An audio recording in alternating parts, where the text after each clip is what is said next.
Прывітанне. Вы глядзіце праграму «Пік свабоды». З вами я, Юрый Дракахруст. Тэма сённяшняга выпуску – які ёсць выбар пасля без выбараў. Сёння наш гость – палітычны аналітык Артём Шрайбман. Артём, добрый вечер. Добрый вечер. Артём, ці адбыўся байкот? Вот паводле дадзеных ЦВК ў галасаванні ўзялі ўдзел 85,86%. А вот что казаў сегодня на гэты конт Александр Лукашенко. Я понимаю ответственность, огромный процент людей, и я понимаю, что могли бы и больше проголосовать, но считается за 90% населения нас однозначно поддерживает. Мы должны людям, как бы не было сложно, ответить на их ожидания. Ну, словом, 90%, 35 тысяч одних курьеров. Ну вот паводле дадзеных ЦВК все ж таки атрымліваецца, што не прыйшлі да выбарчых скрыняў 14%. Ці ёсць доказы, што насамрэч значна больш не галасавалі? Ці ёсць доказы, што больш за 50% нават не пайшлі на выбары? Вот скажем, Зенон Пазняк, Наталья Радзіна лічыць, што так, не пайшлі, байкот адбыўся, і што доказы гэтага ёсць. Вас яны пераконваюць? Ну, доказательств никаких здесь, конечно же, нет. Люди оперируют просто какими-то ощущениями. Я думаю, что единственное, на что мы здесь можем опираться, это соотношение опросов, которые были в 2020 году и сейчас в отношении явки. И тогда мы видели, что по данным Chatham House больше 70% людей заявляло, что они точно пойдут на выборы, и еще, по-моему, в районе 15% говорили, что они, скорее всего, пойдут на выборы. Сейчас даже суммарно эти две категории, если мы всех, кто точно говорит, что точно пойдет в январе, в середине января, если я не ошибаюсь, и, возможно, вероятно, пойдет на выборы, от двух этих групп вместе не дает нам 70%, по-моему, или оно, по-моему, что-то в районе 60-65%. И, соответственно, я думаю, что мы не можем считать, что явка была выше, чем это число, особенно учитывая, что на эти опросы влияет фактор страха, понижая число продемократически настроенных людей в этих исследованиях. И поэтому, скорее всего, явка была существенно ниже того, что объявил ЦИК, но я не удивлюсь, если она была на самом деле выше 50%, потому что белорусы традиционно воспринимают президентские выборы, что показал, кстати, этот опрос Chatham House, как достаточно важное событие, несмотря на то, что в этот раз мало кто верил в эту интригу. Шановное господарство, я хочу нагадать, что мы в прямом эфире, так что ставьте лайки, пишите комментары, задавайте свои пытания. Я думаю, что Артём на іх зможа адказаць, але ўсё гэта рабіце толькі ў тым выпадку, калі гэта вам бяспечна. Не ставьте себе пад пагрозу. Наступнае пытанне пра яшчэ адну стратэгію дэмакратычных сілаў супраць усіх. Вось ізноў жа паводле ЦВК супраць усіх сёлета прагаласавала 3,6%, каля 200 тысяч чалавек.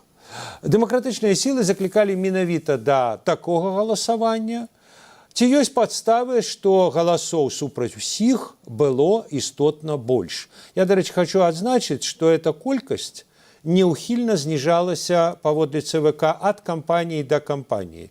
Я паглядзеў, у 2010 годзе супраць усіх было 6,7, амаль 7, цяпер амаль 4. А тым не менш, вот ЦИК показывает 3,6, а может, насамрэч было, я не ведаю, 20. Этой личбе вы верите?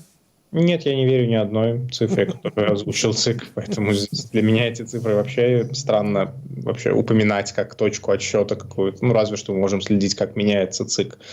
Но если мы говорим о том, что реально было с голосованием против всех, то думаю, что оно, конечно же, было выше, потому что прямо сейчас на этих выборах не было вообще никакой полноценной альтернативы Лукашенко, и поэтому люди, которых загнали туда голосовать, но которые придерживаются продемократических или хотя бы оппозиционных по отношению к власти взглядов, я думаю, что были действительно склонны голосовать именно против всех. А сколько таких людей было, мы не знаем. Я не уверен, что есть даже возможность понять это, потому что если даже провести опрос и спросить у людей, искажение из страха людей отвечать честно на внутриполитические вопросы может быть настолько серьезным, что оно поглотит в себе вообще количество людей, проголосовавших против всех. Оно может быть больше, чем эта цифра, не знаю, в 2 раза, например. Поэтому мы не узнаем, сколько действительно проголосовало против всех сейчас.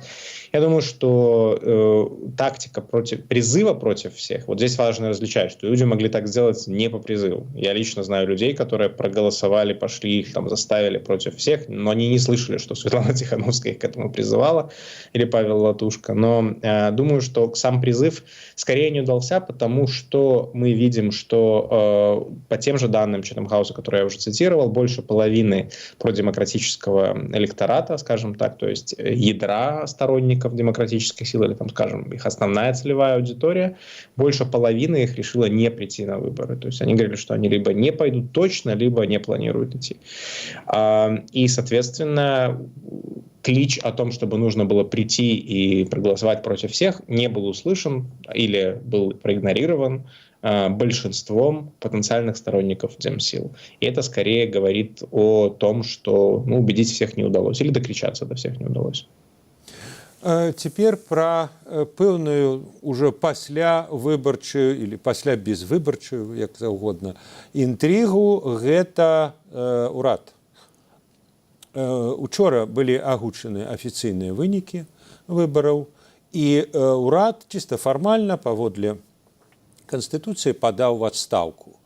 Падаў адстаўку, адпаведна, разам з кіраўніком, з Раманам Галоўчынкам, які, дарэчы, амаль самы доўгажывучы прэм'ер незалежнай Беларусі.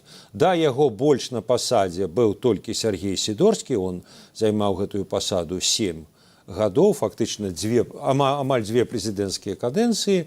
А спадар Галоўчынка займае гэтую пасаду 4 гады і 8 месяцаў. Ёсць пэўная інтрыга, ці застанецца ён на этой пасадзе. І цікава сёння, што на гэты конт як бы намекнуў ці не намекнуў Лукашенко. Но сейчас очень важно сформировать правительство крепкое, которое не будет ходить и плакаться, что там сложно, там трудно. Везде сложно, трудно и будет непросто. Но нужно шевелиться, нужно работать. Многих министров я назначил до выборов. Это естественный процесс был. Но это не значит, что они получили индульгенцию. Крепкое правительство, моцный урад – это про Галоўчынку. Так бы мовить, Галоўчынка круты? В связке с словом «круты» оно, конечно, звучит двусмысленно. Я думаю, что мы не можем угадать, как решит в этом случае Лукашенко, потому что разумных, каких-то обоснованных политических причин, заметных нам причин менять Галоўчынка сейчас нет на самом деле. Он показал себя так, как и должен был показать себя премьер в эти 5 лет. Не подвел в 2020 году, поехал в толпы протестующих, защищал власть. Правительство перевыполнило, скажем так, посрамило скептиков, которые думали, что санкции обрушат белорусскую экономику. И, соответственно, я не вижу, чем бы Лукашенко мог быть недоволен Головченко с точки зрения его... с одной стороны, эффективностью, с другой стороны, какой-то такой абсолютной политической беззубости и человек без каких-то видных претензий или амбиций на что-то, что Лукашенко было бы некомфортно, что, возможно, было у Сергея Румаса, его предшественника, да, и особенно учитывая историю с 2020 годом.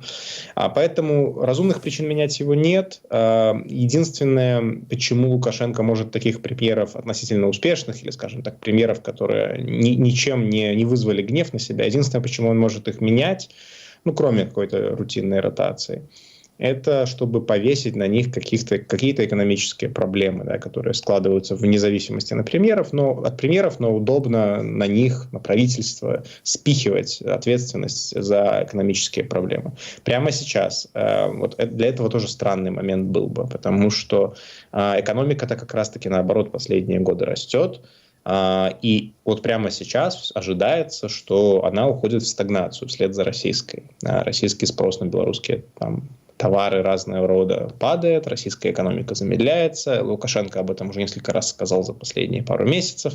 То есть, по сути, проблемы должны начаться сейчас. И нового премьер-министра назначать вот в такую ожидаемую зону проблем, чтобы потом опять его через какое-то время поменять, уже отвечая на эти проблемы. Ну, это выглядит все сомнительно, но 5 лет – это действительно серьезный срок по белорусским меркам. 4,5 года – это уже такой срок, когда может включиться и логика простой ротации, что пора менять, чтобы не засиделся. Да. Поэтому, повторюсь, я не могу предсказать этого решения, но я не вижу для него сейчас каких-то видимых нам оснований. Артем, ну а вот все-таки такі можна привести аргумент. Вот напрыканцы году в навагоднім звароце было сказано, что бліжэйшыя гады прыйдзе новае пакаленне, паўторана потым. 26 студзеня патлумачана, што это не абавязкова пра першае месца, ну, на розных іншых узроўнях. І таксама яшчэ ведаеце такі момант, што вот у мінулым годзе прыйшла цэлая плеяда людзей, это Рыжанкоў, гэта Маркаў, гэта Круты, и это Петкевич. Они все резкие, они все довольно агрессивные. В адрозненне ад Галоўчынка. Вот, як не дзіўна, стыль можа як бы падштурхнуць да змены? Может. И мне не дано прочитать мысли здесь Лукашенко, какие у него планы конкретно на этот пост. Премьер-министр – это все-таки пост политический. Это вам не министр иностранных дел, не замглавы администрации. На этом посту имеет куда большее значение лояльность и предсказуемость, чем какая-то амбициозность, энергичность, я считаю. Поэтому я не думаю, что какая-то такая сдержанность является тут недостатком Головченко с точки зрения Лукашенко. Наоборот, человек более, не знаю, такого смелого пошиба скорее бы не задержался на таком посту. Повторюсь, это все-таки политическая должность. Сейчас это 3-й человек в стране по лестнице номенклатурной, да, но тем не менее это глава правительства. Это уже не вертикальщик рядовой. И, как мы видим, вот эта вот смена поколений, да, она тоже идет не по всем фронтам. Качанова как была на своей позиции, так и на нее попала на 4 года. И скажем так, второй главный орган в стране, ВНС, на позицию заместителя Лукашенко призвали вообще как будто взятого из музея Косинца. Поэтому тут есть, скажем так, разный принцип кадровой политики в зависимости от того, что Лукашенко ждет от конкретных должностей и функций. Да. И понятно, что где у тебя больше управленческих каких-то задач, это один портфель, где у тебя более политическая, потенциально опасная должность, это другой профиль нужен человека, где тебе нужно взбадривать постоянно номенклатуру, это совершенно третий. Поэтому я не уверен, что вот эта логика, которую он объявил, там, смена поколений, что она обязательно должна прямо сейчас уже затронуть премьера. Плюс не до конца ясно тогда, куда уводить и Головченко, да, потому что человек все-таки верой и правдой служил царю.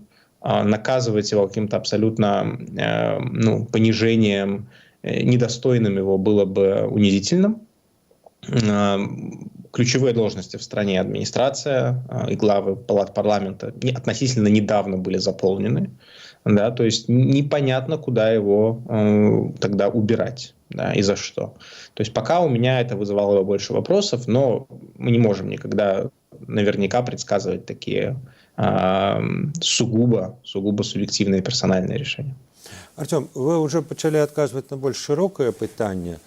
Вот як пасля выбараў выглядае, ну, кажучы мовай савецкай, палітбюро беларускае? Вот у свой час, у савецкія часы, крэмлінолегі, так бы мовіць, па расстаноўцы чальцоў палітбюро на трыбуне маўзалея, як бы падлічвалі, хто якое месца займае. Дарэчы, в Беларусі такіх мізансцэн ніколі не бывает.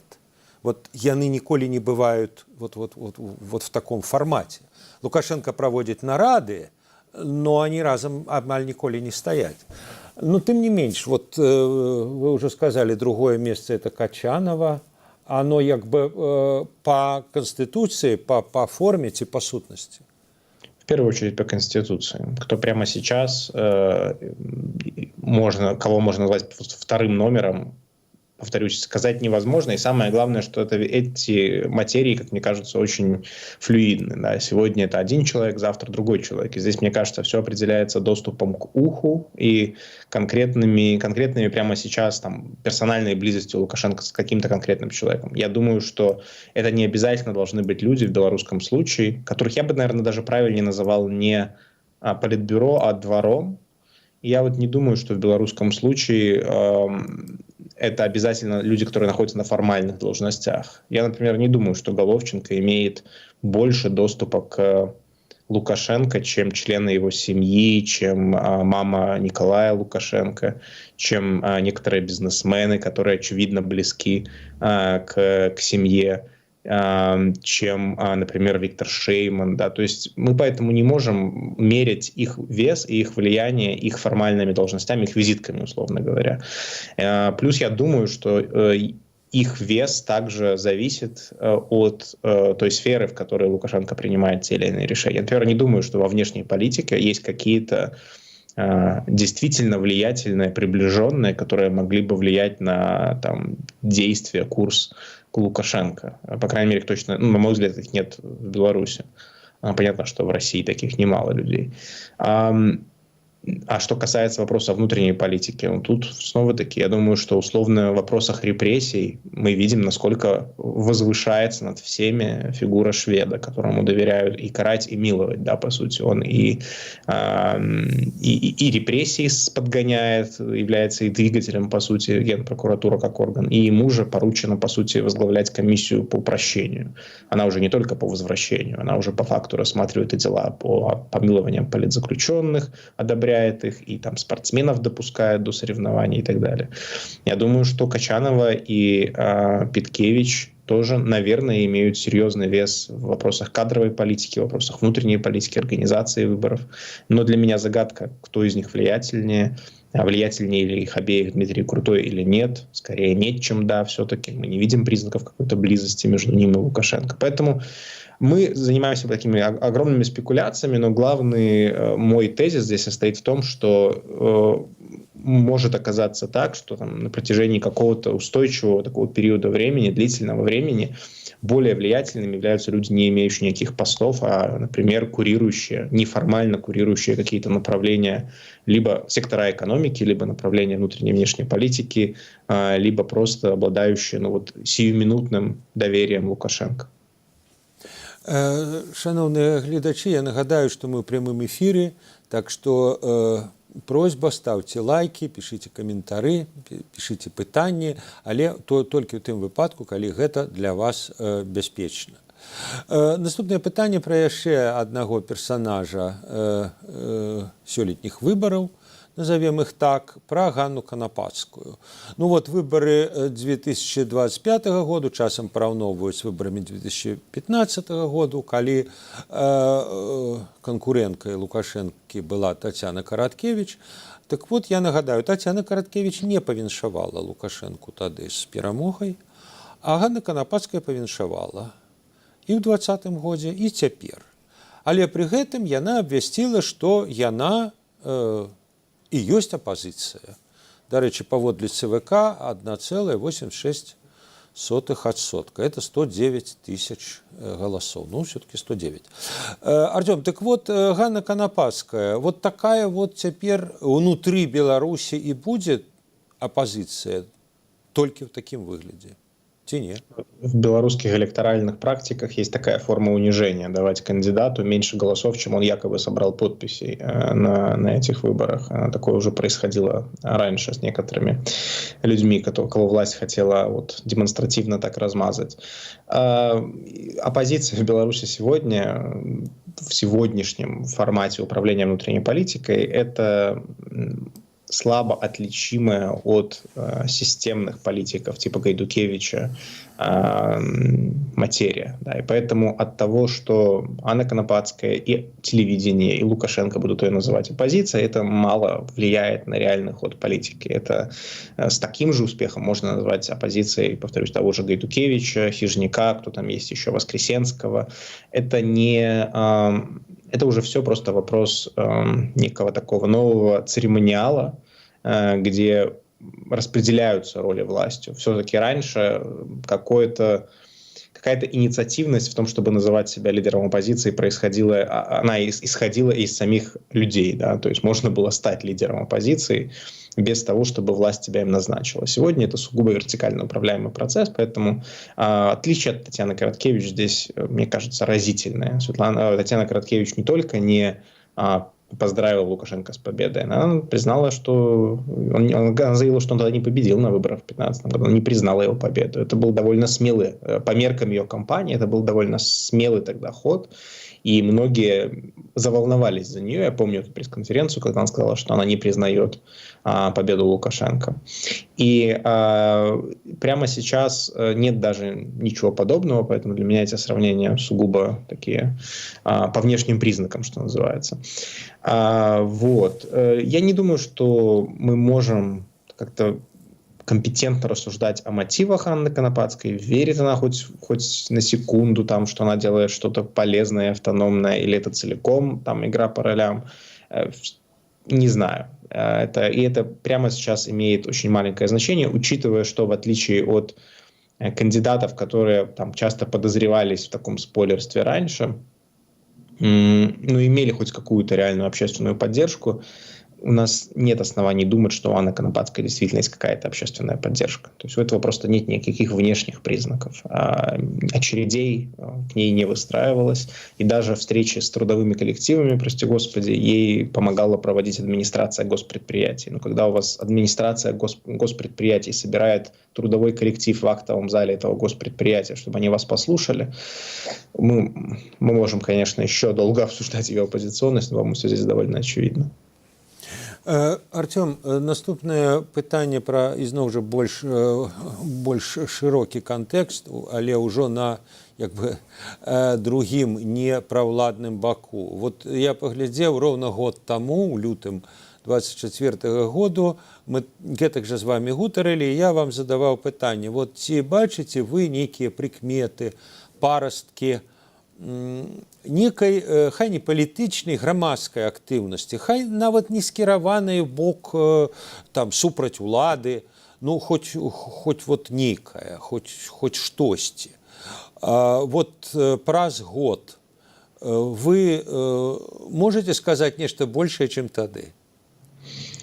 Мы видим, что некоторые активисты прошлого стали активнее заявлять о своей позиции. Мы видим, что Андрей Дмитриев не молчит в целом. Он продвигает повестку, которая, с одной стороны, наверное, выгодна части белорусского режима, а с другой стороны, она совпадает с тем, что Дмитриев говорил всегда, поэтому у меня нет оснований считать, что он это делает обязательно под диктовку. Разумеется, видимо, он это делает по молчаливому или открытому разрешению, но вот прямо, что ему диктует текст, я не уверен. Мы видим, что в этой кампании, в кампанию Анны Конопатской пошли люди, которых у меня нет причин обвинять в том, что они играют обязательно по заказу власти. Скорее, это есть такой, некий такой белорусский романтизм старой оппозиции на тему, что любую кампанию нужно использовать для общения с людьми. И, насколько я знаю, случился такой своеобразный, не то что раскол, но разногласия внутри того, что раньше называлось «Говори правду», на тему того, нужно ли включаться в эту кампанию вместе с Конопатской или не нужно. И вот часть, которая поддержала Сергея Возняка, присоединилась к этой кампании и попробовали что-то там делать, общаться с людьми. Как и в прошлом году, когда мы с вами это обсуждали, я и знаю, и иногда наблюдаю это такими отголосками, скажем так, рассказами с земли, что продолжают свою деятельность какие-то структуры такого очень, что называется, лайтового, ванильного, можно сказать, низового активизма, связанные с вопросами культуры, с вопросами истории, с вопросами такого локального обустройства сообществ, то есть такие вот сугубо инициативы, можно сказать, чуть ли не жильцов, инициативы по благоустройству, вот такие действительно низовые во всех смыслах этого слова инициативы протогражданского общества, можно сказать. Да. И они существуют не только в рассказах людей из земли, они существуют в отчетах, в докладах, которые готовит, наверное, единственный think tank, который занимается изучением гражданского общества. Это СИМПА, БИПАРТ. И интересующихся рекомендую, перенаправляю на их публикации. И по их оценкам, действительно, белорусское гражданское общество, оно продолжает преследоваться в Беларуси. Даже вот эти зачаточные такие структуры или оставшиеся структуры, они продолжают оставаться под постоянным риском и прессингом, но они существуют, тем не менее. Просто они не публикуют ничего о своей активности, потому что это залог их существования. И больше сказать тут нечего, потому что если бы это видели и наблюдали мы, то это бы наблюдало и белорусское КГБ. И поэтому я думаю, что то, что мы их не видим, а только отголоски их работы, деятельности слышим, это, наверное, то единственное, что сейчас можно знать о функционировании автономного от власти гражданского общества в Беларуси.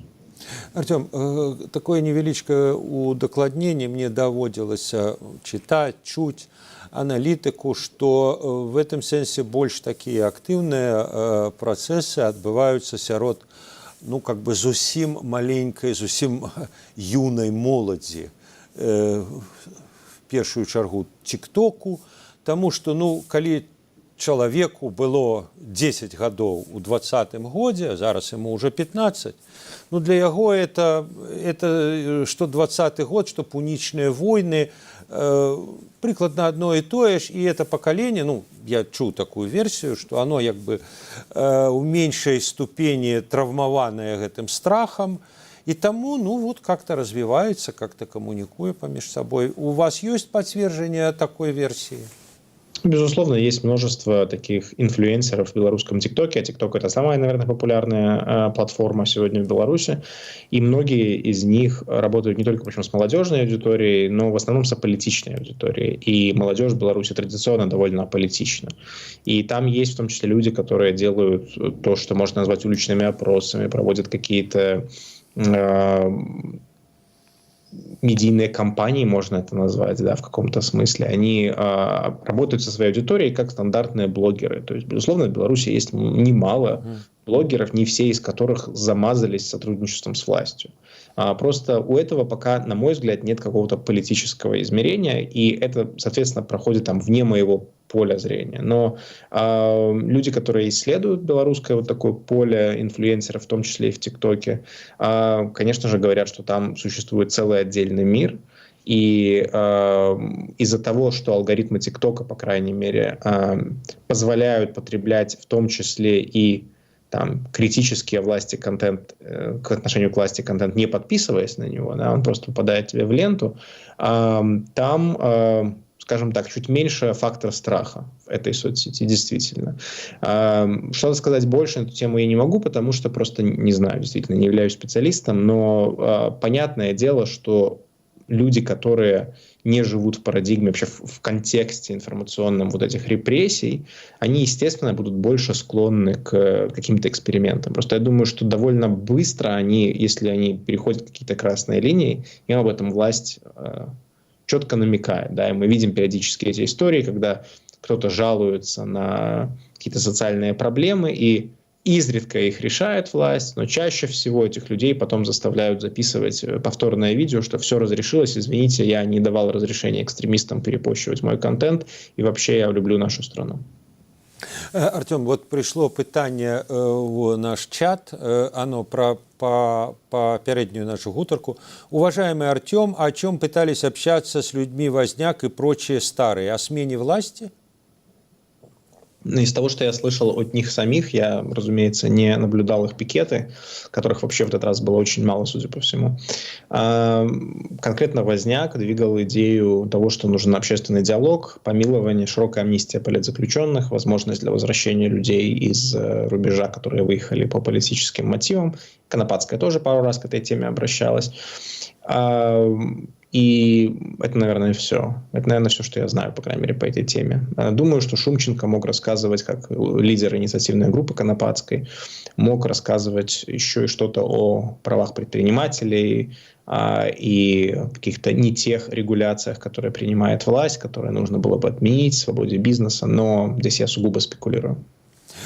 Наступне питання про міжнародний контекст і про його асэнсаванне.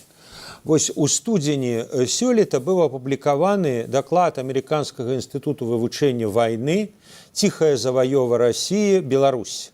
Выснова даследавання, што Россия праводзіць палітыку паступовай анексіі Беларусі і на працягу 10 гадоў яна дасягне сваёй мэты. Вот што сказаў в інтэрв'ю нашаму радыё аўтар дакладу, аналітык інстытуту Джордж Берас. Кремль, напэўна, можа дамагчыся фактычнай анексіі Беларусі, не ствараючы ўсіх органаў і не надзяляючы ўсе органы паўнамоцтвамі. Калі будзе сітуацыя, што Беларусь фактычна ўжо ваенна акупаваная, паміж Расіяй і Беларусю існуе свабоднае перамяшчэнне працоўнай сілы і фактычна агульная вонкавая мяжа. Замежныя краіны будуць разглядаць Расію і Беларусь як фактычна адзіную тэрыторыю. І тады я думаю, што Расія магла б дэ-факта анексаваць Беларусь нават без стварэння ўсіх гэтых органаў саюзнай дзяржавы. Хаця Крамлю хацелася б стварыць іх таксама.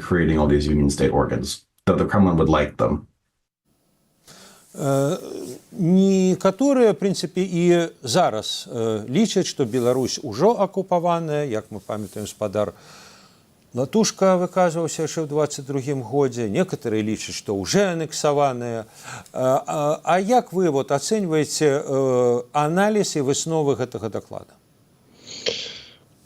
Интересный доклад, просто мне кажется, он чуточку смотрит на действия России, перекладывая ее логику в отношении Украины, абсолютно такую логику хищника, на все остальные внешние связи России. А тут все-таки важно иметь некий контекст, который связан с тем, что Путин по-разному относится к режимам, которые ему лояльны, и к странам, которые, так сказать, брыкаются и не хотят жить вместе с Россией в одних интеграционных блоках. И поэтому отношение к Лукашенко более лояльное, отношение к пророссийскому режиму в Беларуси, даже если это будет не Лукашенко, тоже может оказаться более лояльным и более, скажем так, позволительным, более таким добродушным, чем мы привыкли себе представлять, когда мы думаем о Путине, как о человеке, который, очевидно, виновен во множестве военных преступлений. И это подтверждается практикой белорусско-российских отношений. Потому что, если мы говорим именно об институциональной интеграции, о поглощении страны, чего, кстати, в последние 100 лет я не припомню, что происходило в мировой истории, но такое знаете, не связанное с военной оккупацией, именно просто лишение, чуть ли не добровольное, просто когда страна отказывается даже сателлит отказывается от своих атрибутов суверенитета. Но почему я думаю, что важно здесь иметь контекст ввиду белорусско-российских отношений, что если вспомнить 18-19 год, когда Россия поставила рубом вопрос о интеграции, в том числе создании национальных органов, эти так называемые дорожные карты, и Лукашенко пошел в отказ, случился 2020 год, и Лукашенко ослаб и стал явно более зависимым от России. Если мы берем эту логику, которой пронизан этот доклад, то стоило бы в 2021 году ожидать от России того, что Лукашенко просто дожмут. А какие варианты? Почему бы не дожать? Если Россия настроена на создание союзных органов, на лишение Беларуси формального суверенитета, почему дорожные карты, подписанные в конце 2021 года, оказались полностью выхолощенными по сравнению с тем, что обсуждалось в 2019 году? Лукашенко, по сути, как будто смог отбить все, что он хотел. Да? Никаких не было поползновений в сторону формального белорусского суверенитета. Поэтому я не думаю, что эти процессы, они всегда линейные, всегда отражают ту же логику, которую мы видим, которой Кремль руководствуется в Украине, например. Такого тотального, нулевой толерантности к суверенитету бывших колоний. Поэтому думаю, что здесь есть разные варианты. Возможен сценарий, который описывается в этом докладе. Мы не знаем, какие будут приоритеты Кремля после завершения горячей фазы войны в Украине, кто будет у власти в Кремле в ближайшие 10 лет. как они будут относиться к Беларуси и так далее. Это все открытые вопросы сейчас, но вот эта линейность, которая в этом докладе задается, она мне сомнительна, потому что думаю, что до тех пор, пока Кремль не воспринимает Беларусь как источник проблем, как какой-то откалывающийся кусок, который нужно силой удерживать, можно оставаться ниже вот этих вот радаров и удовлетворять запросы России без того, чтобы лишаться формальных институтов, там, атрибутов своего суверенитета. При этом за все это время, что вот мы обсуждаем с 18-19 года, уже там 5-6 лет прошло, Россия, безусловно, увеличивала свое там, фактическое присутствие и влияние на Беларусь. То есть важно еще разводить в разные стороны вот эти два трека. Формально может ничего не меняться, но фактически на земле, в информационном пространстве, в экономике эти связи только углубляются. Поэтому вот этот процесс, да, он будет происходить, но он же происходит не только и не столько, потому что Путин его навязывает. Ведь важно же понимать, что здесь есть некоторая субъектность Лукашенко. Он сделал выбор в 2020 году, он сделал выбор с самолетом, он сделал выбор с миграционным кризисом, он делает выбор по дистанцированию себя от Европы и, соответственно, приводу себя вот в это вот интеграционное лоно России. Да. Это в том числе и его решение. И переориентация своего экспорта. Он мог пойти на условия некоторые, которые ему выдвигали, когда вводили санкции, и не пришлось бы переориентировать торговые потоки. Но сделан выбор в эту сторону. Поэтому не все из того, что происходит, является продуктом имперского российского навязывания. Что-то это продукт внутри- и внешнеполитических решений Минска.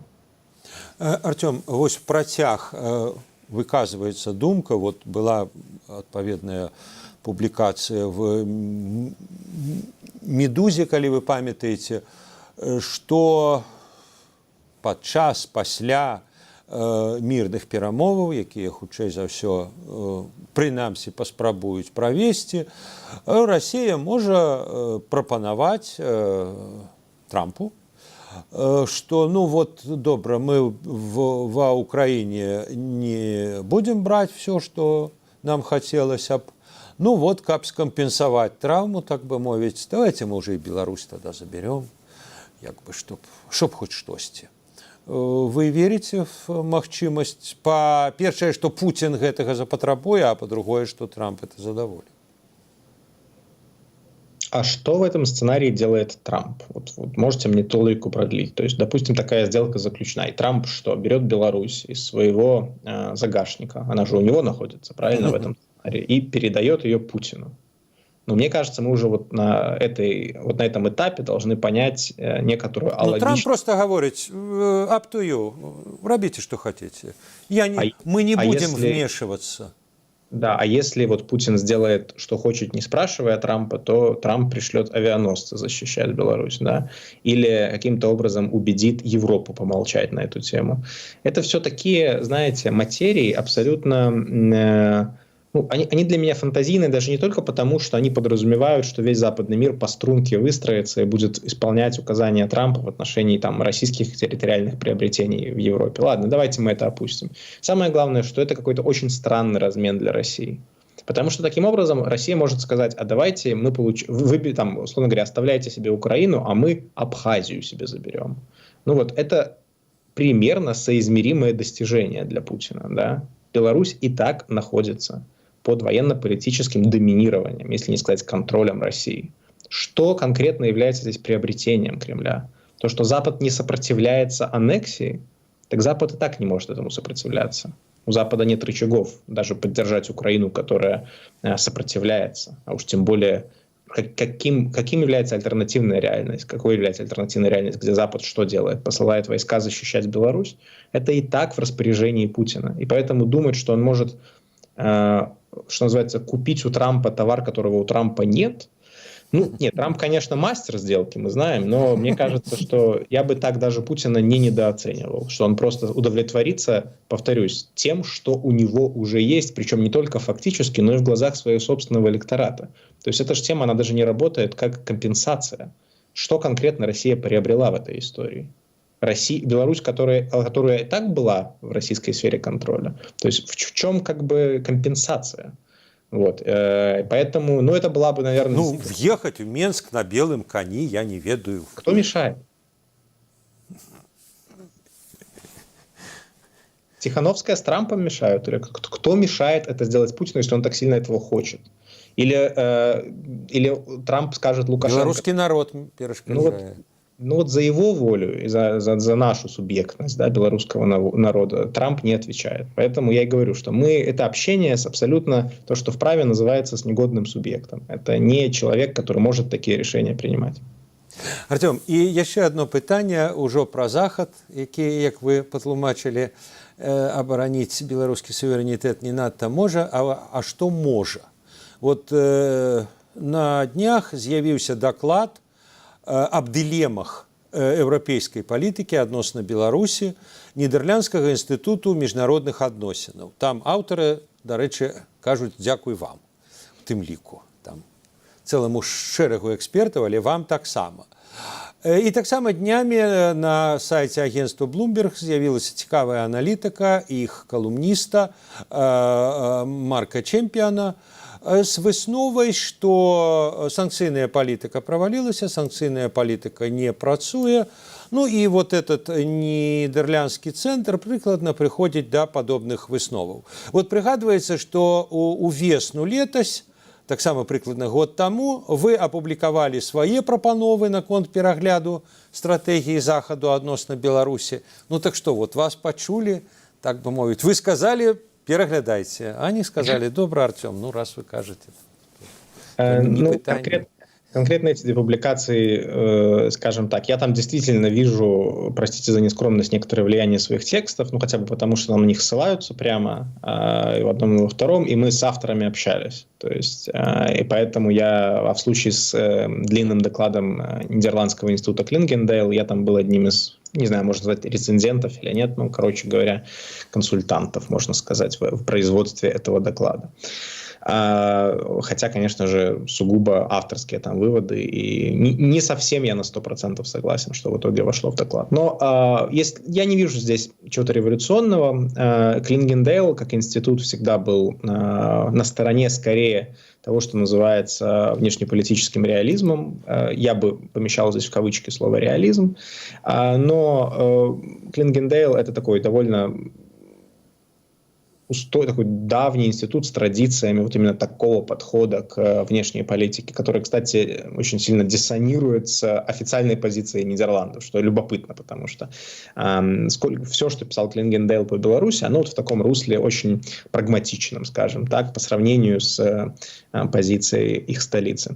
Но теперь, что касается там Блумберга, всегда в публикациях западных о Беларуси была такая линейка авторов, когорта авторов, которые предлагают разные форматы взаимодействия с режимом Лукашенко, с Белоруссией, критикуют санкции. И разумеется, что такие авторы имеют куда большую платформу и трибуну в то время, когда есть всеобщее разочарование пятилетием неработающих или плохо работающих стратегий. То есть таких статей было очень мало в 2021 году. Но эти все авторы существовали. Но сейчас пришло их время, и такие взгляды куда более востребованы, более распространенные в аналитической среде, даже и в политической среде. Мы видим, что белорусская оппозиция, по сути, делится примерно по этим же линиям. Да?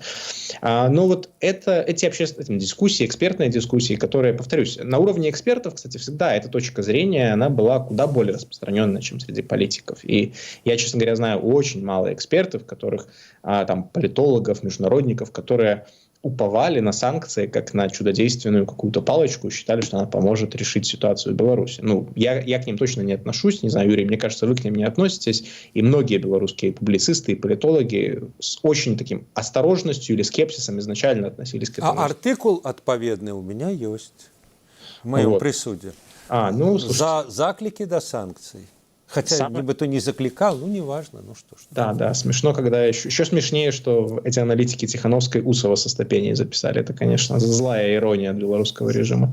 Но если мы говорим о конкретно вот веяниях, да, сегодняшних трендах, я пока не вижу, чтобы это вот явно вырастающая популярность этих взглядов, причем органично вырастающая, потому что 4,5 года не приводят к результату стратегии давления. Понятное дело, что возникает спрос на альтернативы.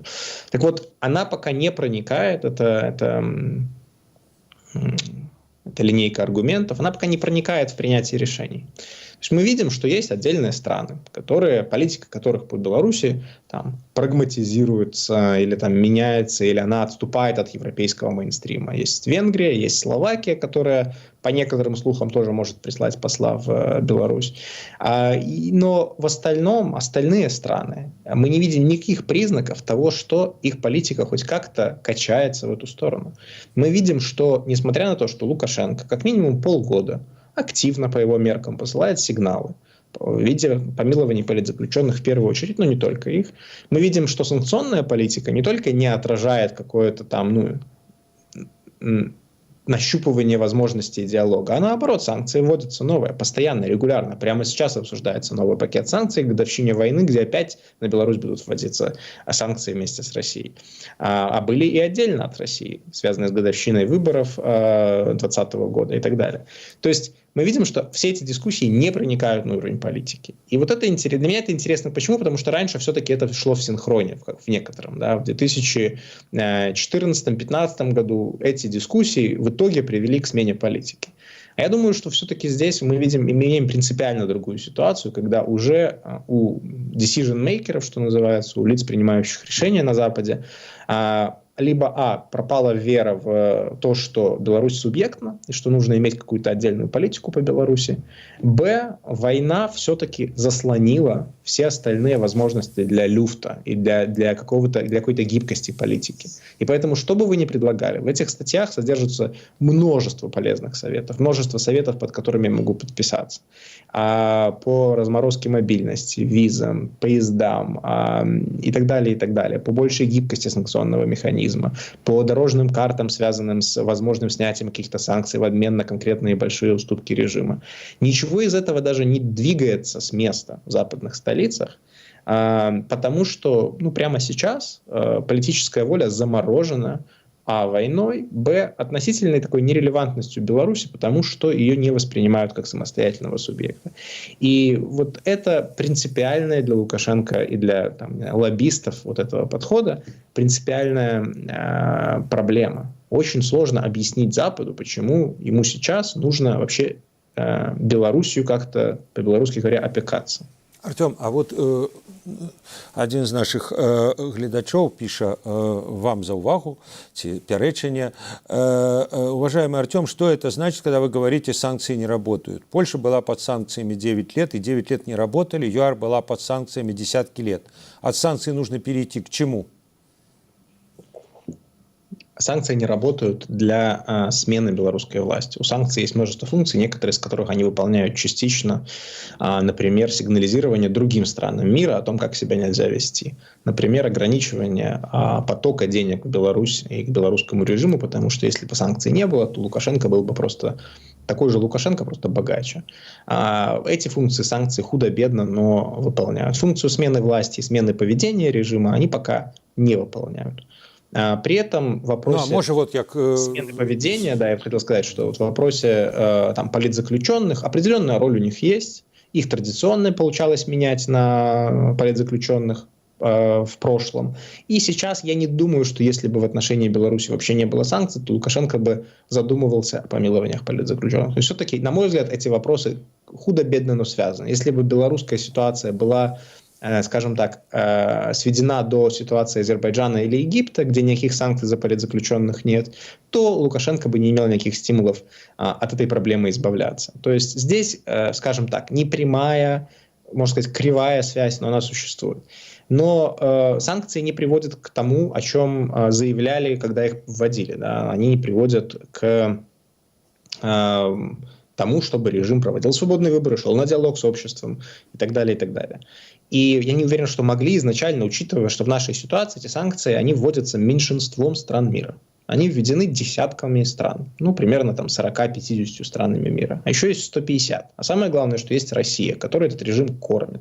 Мы видим неспособность Запада всерьез санкционировать Россию так, чтобы ее экономика перестала, скажем так, генерировать достаточно денег даже для ведения войны, а уж тем более для мизерной статьи расходов, которая является поддержание Лукашенко на плаву. И поэтому думать, что можно отдельно от России какими-то чудодейственными, волшебными, еще не введенными санкциями, на самом деле несуществующими санкциями, вот как-то помощнее изолировать Лукашенко и все-таки выкрутить ему руки, это иллюзия, это миф, который часто повторяется, но это миф. Если не перекрыть самый главный поток поддержки в Беларусь, которым является Россия, никакие санкционные механизмы здесь не работают, потому что с экономической точки зрения Беларусь очень скоро будет слабо отличима от какого-нибудь региона России. И идея о том, что вы можете повлиять на режим в Чечне, наложив санкции на Чечню, и при этом не изолировав Россию от мировой экономики, ну, это просто наивность, это непонимание какой-то банальной политической физики, на мой взгляд. Поэтому санкции решают другие задачи, но они не решают самые важные задачи, с которыми они вводились. Именно поэтому там мой текст годовой давности, он предлагает санкции вернуть к тому, чтобы использовать их в качестве политического инструмента. То есть выделить конкретные санкции и выделить конкретные уступки режима, на которые их надо менять в момент, когда режим будет готов на это идти. Сейчас не готов. Сейчас я не думаю, что эти стратегии или там эти советы, они могут принести какой-то быстрый результат. Но в целом, если санкции вообще ни на что не менять, а просто ждать, пока они когда-нибудь сработают, то в итоге мы можем дождаться до того, что что на Западе сменятся лидеры в несколько раз, да, и уже эти санкции в итоге отменят просто потому, что у них сменятся приоритеты или забудут про них, и белорусская экономика просто перестроится на существование в новой реальности, как она, в принципе, частично уже и перестроилась. И даже рычаг воздействия потеряется. Пока этот рычаг воздействия есть, я считаю, его надо пытаться использовать. Но вот и все. Вот и все. Если бы были альтернативы, которые связаны с тем, что как ЮАР можно изолировать ЮАР всем миром, да, на уровне Совбеза ООН, то я бы не был здесь таким уже, знаете, скептиком, если бы такие инструменты были. Но, увы, в беларускай ситуации их нет. Добра, дзякуй вялікі. Шановныя гледачы, я нагадаю, што з намі быў палітычны аглядальнік, палітычны аналітык Артём Шрайбман, а затым, як будуць разгортвацца падзеі далей, і якія выбары будуць пасля без выбараў, вы можете сачыць у праграме «Пік свабоды». Дзякуй, да пабачэння.